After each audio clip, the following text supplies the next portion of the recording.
will look like this. Enter, exit. See? Enter, exit.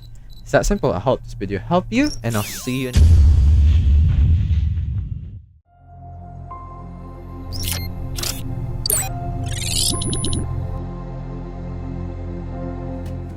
Hello guys, welcome to AI Plus More, and in this video I'm going to be showing you how you can move photos or pictures up and down on Adobe Premiere Pro.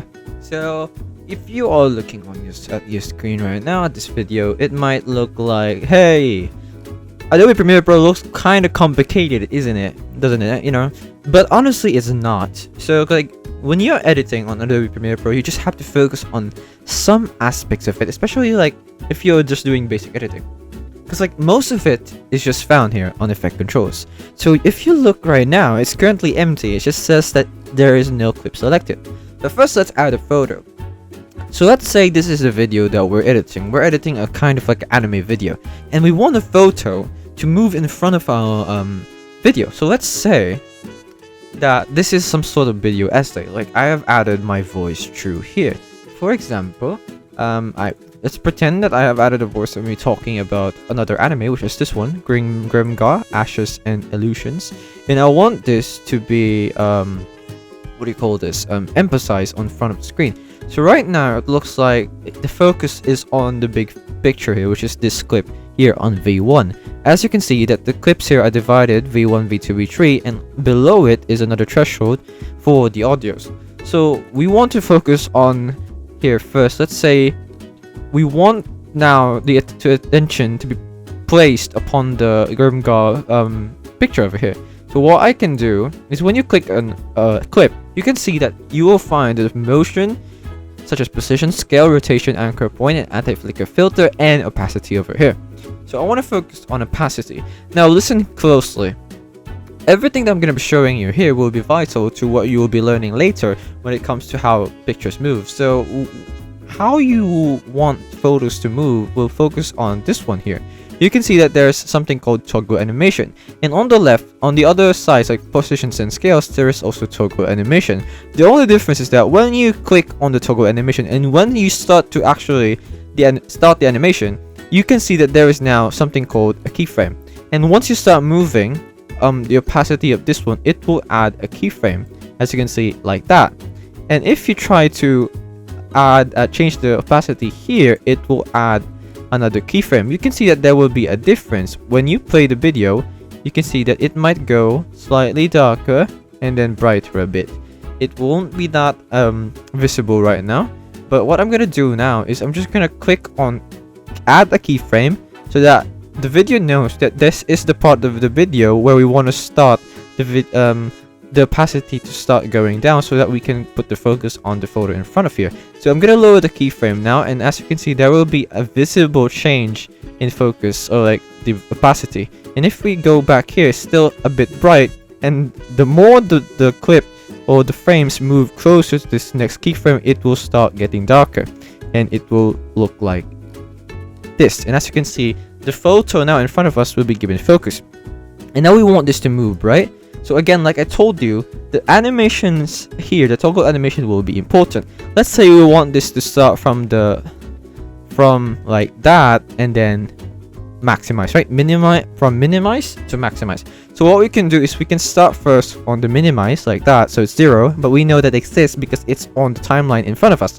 So we just need to click on toggle animation over here, and then we just move to which part of the video we want it to be the most maximized. Now you need to remember that the farther it is from the keyframe here, the slower the animation will be. I'm gonna show you what I mean. So let's say it's just this close, right?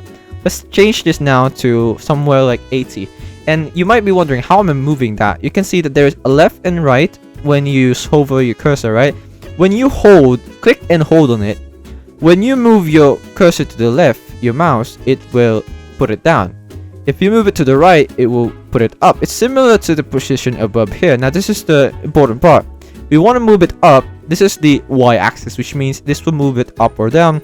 This is the This is the x-axis, which means it will move it left or right. Well, this is the y-axis, which means it will move it up and down like that. So let's focus on the scale here for now. That's really just the important part. you just need to know that these are just basically sliders that when you hold, you can just change the value. You can also just click on it and then type down the value yourself. So let's focus on the scale again. So like I said, this is currently set on 0, right? And when we try to put it just this near, and we set this to like 80, and now it looks like that. And when we try to play it, it comes from out of nowhere, and it's slightly fast. But if we move this a bit farther, this should be around here, yeah, this around here, or slightly even more farther, it will now move like this. So there's a bit of yeah, it's slow. So it would be better if you're like talking about it slowly, then that would be fine. But then if you want it to be fast, then you can also put it right near the previous keyframe, just like that, and it will look like that.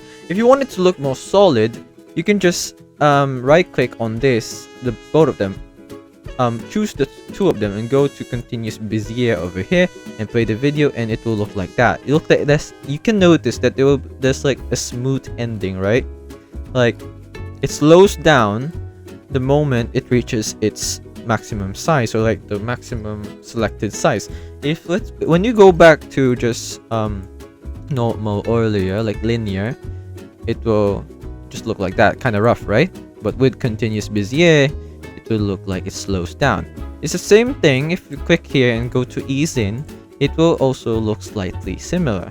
So basically, if you want to move your photo up and down, it's the same thing. Let's say from here we want to move it below. So like again, like I told you earlier, we need to have a starting point. So let's say you want to start here right after the scale animation. You want to toggle your animation there, and now it will add an even keyframe. And then from here, you want to send it down. Let's say it's like the outro animation. So we just need to like work on the y-axis over here.